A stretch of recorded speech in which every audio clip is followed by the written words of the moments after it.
We're back on the campaign trail and joining us today is Union Home Minister Rajnath Singh. Thank you very much, Rajnath जी. 3 चरणों का चुनाव खत्म हो गया है. रिपोर्ट्स काफी मिक्स्ड आ रही हैं. कुछ लोगों ने कहा कि पहले 2 फेजेस में गठबंधन आगे है. नर्वस है कि इतनी टाइट फाइट बहुत सालों में इलेक्शंस नहीं हुए कोई? नहीं, मुझे पूरा विश्वास है. भारतीय जनता पार्टी नेतृत्व की एनडीए को स्पष्ट बहुमत हासिल हो रहा है. इस संभावना को भी नकारा नहीं जा सकता है कि 5वें चरण का चुनाव समाप्त होते होते एनडीए को 2/3 के आसपास का भी बहुमत मिल सकता है. इस दफा के चुनाव में हमने देखा कि भाषणों में बहुत कटुता आई. जिस तरीके के पर्सनलाइज्ड हमले दोनों पार्टियों के शीर्ष नेताओं ने एक दूसरे पे किया, आपको लगता है कि ये डेमोक्रेसी का जो स्तर है उसको थोड़ा नीचे करता है? नहीं, महागठबंधन के नेताओं को इससे बचना चाहिए था. और स्वस्थ लोकतांत्रिक व्यवस्था में मैं समझता हूं कि महागठबंधन के नेताओं ने जिस प्रकार के शब्दों का प्रयोग किया है कभी कभी, वो नहीं होना चाहिए. इससे बचना चाहिए. अगर हम इस चुनाव के बड़े मुद्दों की बात करते हैं तो ये लग रहा है कि बहुत हद तक ये चुनाव जाति पर आकर केंद्रित हो गया. 2014 का चुनाव विकास के मुद्दे पर लड़ा गया, लेकिन 2015 नवंबर आते आते लगता है कि एक बार फिर से ढर्रा जाति पर आकर. क्या आपको लगता है कि बैकवर्ड वर्सेस फॉरवर्ड लड़ाई हो गई? नहीं, ऐसा मैं नहीं मानता. बिहार की जनता राजनीतिक दृष्टि से बहुत ही जागरूक है और बहुत ही सोच समझकर फैसला करती है. क्योंकि बिहार के चुनावों की समीक्षा मैं बहुत पहले से करता चला आ रहा हूं और मैंने देखा है, भले ही उसे जात पात से क्यों न जोड़ा जाता हो, लेकिन पूरी तरह से जात पात पर आधारित यह चुनाव नहीं होता है. किसी न किसी हद तक उसका भी प्रभाव रहता है, उसको मैं पूरी तरह से नकारता नहीं, लेकिन मुद्दों पर भी बिहार की जनता मतदान करती है क्योंकि राजनीतिक दृष्टि से बहुत ही जागरूक जनता है बिहार की. हाल में तो हमने देखा कि प्रधानमंत्री खुद एक तो पहले अपना अति पिछड़ा कार्ड खेल रहे थे, साथ ही साथ हमने देखा कि मुस्लिम आरक्षण के खिलाफ उन्होंने बात की कि किसी तरीके से किसी एक रिलीजियस कम्युनिटी को आरक्षण नहीं मिलेगा. क्या आपको लगता है कि ये दिखाता है कि किस तरीके से जात को इतनी इंपॉर्टेंस दी गई कि पीएम खुद को इसको हवाला देना पड़ा? नहीं, मैं समझता हूं कि पीएम ने जो कुछ भी कहा है उसे सही संदर्भों में शायद आप नहीं ले पाए उसे. मैंने जात पात को मैं समझता हूं कि जीवन में उन्होंने कभी बढ़ावा नहीं दिया है. कभी उन्होंने सांप्रदायिक उन्माद पैदा करने की अथवा भेदभाव पैदा करने की भी कभी कोशिश नहीं की है. यदि ऐसा रहा होता तो 2014 के लोकसभा चुनाव में जात पात और पंथ, इन सब सारी चीजों से ऊपर उठकर इस देश की जनता ने मतदान न किया होता और न तो भारतीय जनता पार्टी को क्लियर मेजॉरिटी भारत की संसद में हासिल हुई होती. तो ऐसा सोच भी नहीं सकते प्रधानमंत्री, तो कहने की बात तो बहुत दूर की है. हालांकि ये चुनाव तो बिहार के विधानसभा के लिए है, लेकिन इसमें राष्ट्र राजनीति के कई सारे मुद्दे जुड़ गए हैं. हाल ही में हमने देखा कि किस तरीके से बढ़ते इंटॉलरेंस के खिलाफ एक के बाद एक, पहले लेखक, फिर आर्टिस्ट, अब फिल्म मेकर, साइंटिस्ट ये जुड़ गए हैं. क्या आपको लग रहा है कि क्या मैसेज जा रहा है कि लोगों को लग रहा है कि बीजेपी के हिंदुस्तान में, मोदी के हिंदुस्तान में इंटॉलरेंस बढ़ रहा है? यह कैसे कोई कह सकता है कि इंटॉलरेंस बढ़ रहा है? कौन सा बड़ा ऐसा सांप्रदायिक दंगा अथवा सांप्रदायिक तनाव इस सरकार के आने के बाद हुआ है? मैं कह सकता हूं कि लंबे समय तक कांग्रेस की सरकार भारत में रही है और कई राज्यों में तो सांप्रदायिक दंगे हद तक हुए हैं कि एक एक राज्य में 4000-5000 लोगों की जाने गई है. ऐसे हालात हुए हैं. उस समय तो किसी ने कोई त्याग पत्र नहीं दिया अथवा कुछ जो भी अलंकरण है उसको नहीं छोड़ा. ये क्यों हो रहा है, हमारी समझ के बाहर है. आपके हिसाब से क्यों हो रहा है? क्योंकि ये अनप्रेसिडेंटेड है. इससे पहले कभी भी इतने बड़े तर्ज पर लोगों ने अपनी अवार्ड वापसी नहीं की. मैं इतनी बात विश्वास के साथ कह सकता हूं, ये हो रहा है तो निश्चित रूप से राजनीतिक कारणों से हो रहा है. यदि किसी को विरोध करना है तो विरोध करने के कई तरीके होते हैं और जो सम्मान यदि किसी को प्राप्त होता है जिस पर कि अशोक का लाट बना हो, भारत के सम्मान का, स्वाभिमान का वह प्रतीक होता है, अब उसको दांव पर लगाना विरोध व्यक्त करने के लिए, मैं समझता हूं कि यह बात हमारी समझ में नहीं आती. आपको लग रहा है कि पॉलिटिकली मोटिवेटेड है ये पूरा प्रोटेस्ट जो हो रहा है? भाई, मैं जहां तक समझ पा रहा हूं इतना ही. मेरी बात समझ में नहीं आ रही है, क्यों हो रहा है? क्योंकि यदि किसी कोई राज्य की घटना घटित होती है, अब दादरी की घटना घटित हुई उत्तर प्रदेश में, उसको सीधे केंद्र के साथ जोड़ दिया जाए, क्या लोगों की समझ में यह बात नहीं आती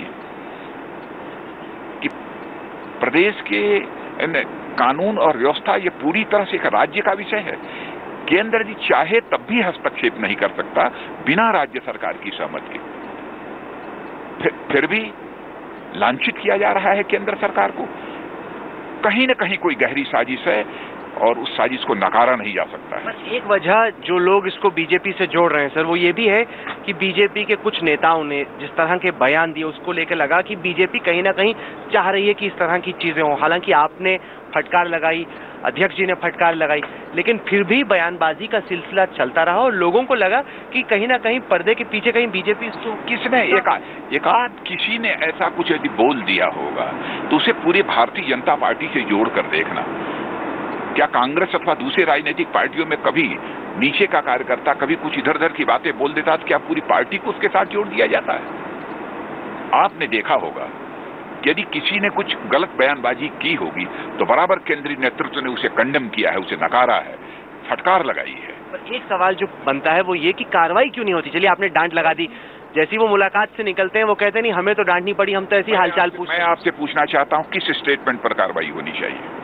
संजीव बालियान ने कहा कि हम बदला लेंगे अगर कभी कोई गाय को उन्होंने बयान दिया? नहीं, मैंने तो नहीं सुना है उनका बयान। संजीव बालियान का यह मैंने बयान नहीं सुना है कि बदला लिया जाना चाहिए। बदला लेने की बात करना ये बहुत ही, मैं तो उसकी कल्पना भी नहीं कर सकता। और दूसरी चीज, मैंने बयान तो दिया है गृह मंत्री होने के नाते। अब लोग गृह मंत्री बयान दे रहा है और लोग प्रधानमंत्री से बयान की अपेक्षा कर रहे हैं, क्यों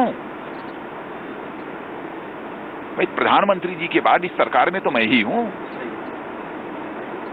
और यहां के शांति व्यवस्था, कानून व्यवस्था, इस देश की आंतरिक सुरक्षा की जिम्मेदारी मेरे ऊपर ही तो प्रधानमंत्री ने सौंप रखी है। यदि मैं बोल रहा हूं तो क्या हमारी प्रधानमंत्री से डिफरेंस ऑफ ओपिनियन है शांति व्यवस्था के मुद्दे पर कि प्रधानमंत्री को बोलने की जरूरत पड़ेगी? हमारी समझ में नहीं आ रहा है क्यों ऐसा हो रहा है। पर फिर भी लोग पीएम से सवाल पूछते हैं कि वोट उनके नाम पर पड़ा, सरकार उनके नाम पर चलती है, तो कहते हैं कि पीएम ने खुले में, जैसे आपने डांट लगाई, पीएम खुद आके क्यों नहीं कहते कि ये जो बयान हो रहे हैं, साक्षी महाराज की तरफ से जो बयान आ रहे हैं, योगी आदित्यनाथ की तरफ से बयान आ रहे हैं, इनकी वो निंदा करते। ये बयान सोर्सेज के हवाले से आई, पीएम ने अपनी जुबान से खुद नहीं बोला। देखिए, प्रधानमंत्री जी को और मुझे दोनों को अलग अलग करके क्यों आप देखिए देखते हैं? वो प्रधानमंत्री हैं, उसके बाद मैं गृह मंत्री हूं, उन्होंने ही यह पोर्टफोलियो मुझे दिया है। तो यदि बोलता हूं तो क्या प्रधानमंत्री को उससे असहमति है? प्रधानमंत्री यदि असहमत रही होती तो वह स्वयं कोई स्टेटमेंट देते। यह जाहिर है कि हमारे स्टेटमेंट को पूरी तरह से इंडोर्स करते हैं, समर्थन करते हैं। यह जाहिर है। क्या इतनी बात समझ में नहीं आती है लोगों को? इसीलिए मैं कहता हूं कि जो कुछ भी किया जा रहा है निश्चित रूप से किसी का कुछ भी मत हो सकता है। मैं सामान्यतः ऐसे बोलता नहीं हूं, यह राजनीति से प्रेरित है, बहुत ही दुर्भाग्यपूर्ण है। आपको लगता है कि आपकी विपक्षी पार्टियां करा रही, क्योंकि इनमें कई लोग हैं जिनका राजनीति से कोई लेना देना नहीं। दिवाकर बनर्जी युवा उभरते डायरेक्टर हैं। डायरेक्टर हो अथवा जो कुछ भी हो, इस संबंध में कुछ नहीं जानता, लेकिन मैं दावे के साथ कहना चाहता हूं कि राजनीति से प्रेरित है। जिसको जो कहना हो, जो सोचना हो, सोचे, कहे, उसकी मुझे परवाह नहीं है। लेकिन आप ही क्या इस सच्चाई को समझते हुए कि कानून और व्यवस्था तो राज्य सरकारों का विषय होता है और मोदी जी को टारगेट क्यों किया जा रहा है? यह बात हमारी समझ में नहीं आ रही है। टारगेट करना है तो उनको टारगेट करो आप। मैं स्वयं ही यदि कहीं पर कोई इस प्रकार के हालात यदि पैदा होते हैं, मुझे लगता है कहीं पर यदि सांप्रदायिक तनाव पैदा हो रहा है, कहीं पर किसी राज्य में कोई हिंसा होने की संभावना है, तुरंत मैं वहां के मुख्यमंत्रियों से मैं बात करता हूं और उनसे मैं स्वयं अपनी तरफ से पेशकश करता हूं कि हमारे केंद्र के लिए जिस भी प्रकार की सहयोग की आवश्यकता होगी वो केंद्र सरकार आपको सहयोग करने को तैयार है। आपको एडिशनल फोर्स चाहिए तो फोर्स भी हम मुहैया कराने को तैयार है। हम पूरी तरह से कोऑपरेट करते हैं। और बताइए, उल्टे राज्य सरकारों के ऊपर तो आप उंगली नहीं उठाते और सीधे केंद्र सरकार को टारगेट करते हैं, प्रधानमंत्री मोदी को टारगेट करते हैं। आप होम मिनिस्टर हैं, आपको लगता है कि इन वाक्यों से जो देश का इंटरनल एटमॉस्फेयर है उस पर मैं कहता हूं कि सीधे प्रधानमंत्री को टारगेट करते हैं। टारगेट करना है तो गृह मंत्री को टारगेट करिए ना, मुझे टारगेट करिए। यदि आपको टारगेट करने का शौक है, बिना टारगेट किए किसी को आपका भोजन यदि नहीं पच सकता है तो गृह मंत्री को टारगेट करिए ना। राज्य सरकारों को आप टारगेट कर नहीं सकते, क्योंकि निश्चित रूप से उसके पीछे कोई ना कोई राजनीतिक कारण है, इसी कारण आप टारगेट नहीं करते। इस हकीकत को जानते हुए कि कानून और व्यवस्था यह राज्य सरकार की जिम्मेदारी होती है, हम हस्तक्षेप भी नहीं कर सकते बिना उनकी कंसेंट के। हाल ही का सर दिल्ली का वाकया लीजिए, जहां केरल हाउस में दिल्ली पुलिस चली गई। कांग्रेस और आम आदमी पार्टी ने हमला किया बसी साहब पर कि ये बीजेपी सेना की पुलिस के तौर पे काम कर रहे हैं, बगैर रेजिडेंट कमिश्नर से पूछे केरला हाउस में घुस गए। किसी अनटूवर्ड इंसिडेंट को रोकने के लिए पुलिस ने इस प्रकार की कार्रवाई की, क्योंकि जो ही मुझे जानकारी मिली त्यों ही मैंने दिल्ली के पुलिस कमिश्नर को टेलीफोन मिलाकर और मैंने कहा कि इस संबंध में जो भी वस्तुस्थिति है उसकी जानकारी मुझे दीजिए। उन्होंने इन राइटिंग उसकी जानकारी मुझे मुहैया कराई है। आपने देखा कि जिस भी व्यक्ति ने यह बात कही थी, फिर वहां पर पुलिस ने जाकर देखा, क्योंकि यह सब सारी चीजें प्रतिबंधित हैं, मैंने गोमांस और ये सब सारी चीजें अथवा गोवध वगैरह, तो कहीं कोई घटना ऐसी घटित न हो जाए दुर्भाग्यपूर्ण, इसको ध्यान में रखते हुए जाकर पूछताछ की। कोई रेड नहीं किया वहां पर, जो मुझे जो जानकारी दी गई है। लेकिन मैं समझता हूं कि यदि किसी को इसके कारण कोई यदि कष्ट है तो हम निश्चित रूप से अब इस बात की हम आगे भी सावधानी बरतेंगे, इस प्रकार का भी उनको कष्ट न होने पाए, किसी को आपत्ति न होने पाए, इस प्रकार की सावधानी बरतेंगे। हम अपने पुलिस को हिदायत देंगे। केरल के मुख्यमंत्री ने शिकायत की और आपने देखा कि यदि जिसने गलत सूचना दी उसके खिलाफ कार्रवाई हुई है, क्योंकि केरल के मुख्यमंत्री ने शिकायत दी, अरविंद केजरीवाल ने शिकायत की। उन्होंने कहा कि रेड राज है, कि अब क्या कोई रेफ्रिजरेटर में क्या खाता है क्या पीता है, इस पर मोदी सरकार नजर रखना। नहीं, ऐसा नहीं, कोई ऐसा रेड राज नहीं है।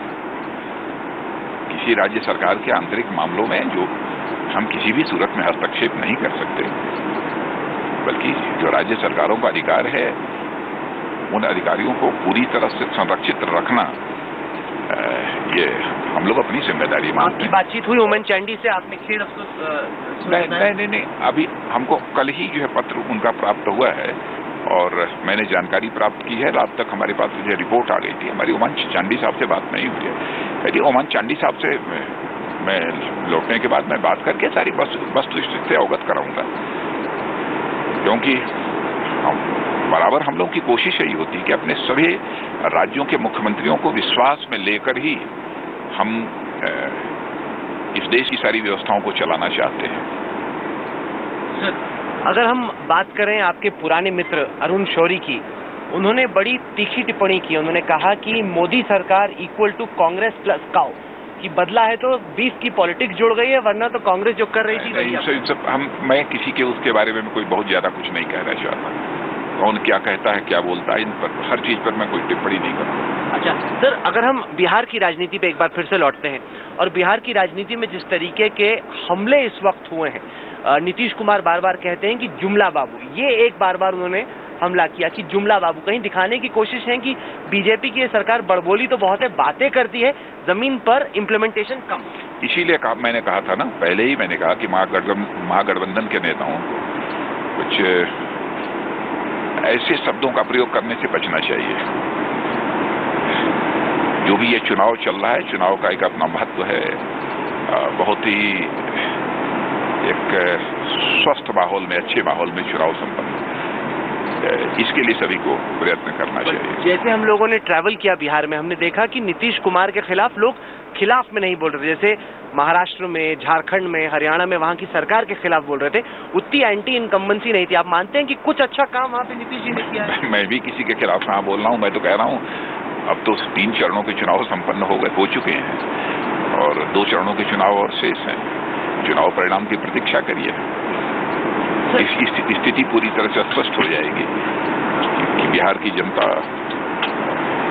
किसको अपना समर्थन दे रही है अथवा किसकी सरकार बनाना चाहती है। आखिर में मैं आपसे पूछना चाहता हूं आपकी सहयोगी पार्टी शिवसेना की कुछ हरकतों पर और उससे जो देश में इम्पैक्ट हो रहा है, एक के बाद एक कोई पाकिस्तानी प्ले पे हमला हो जाता है, सुधींद्र कुलकर्णी पर इंक छीटी जाती है, इससे डील करने के लिए आप क्या कर रहे हैं? नहीं, कहीं भी मैं बराबर अब इतना हम सभी को प्रयत्न करना चाहिए, मैं भी अपने को शामिल, हम सभी को, कि हमारे देश में एक स्वस्थ लोकतांत्रिक व्यवस्था है, हेल्दी डेमोक्रेसी इसे कहते हैं। इसमें किसी भी सूरत में किसी के पार्ट पर, हमारे पार्ट पर हो तो किसी के पार्ट पर मर्यादाओं का अतिक्रमण न होने पाए, इसकी हम सभी को सावधानी बरतनी चाहिए।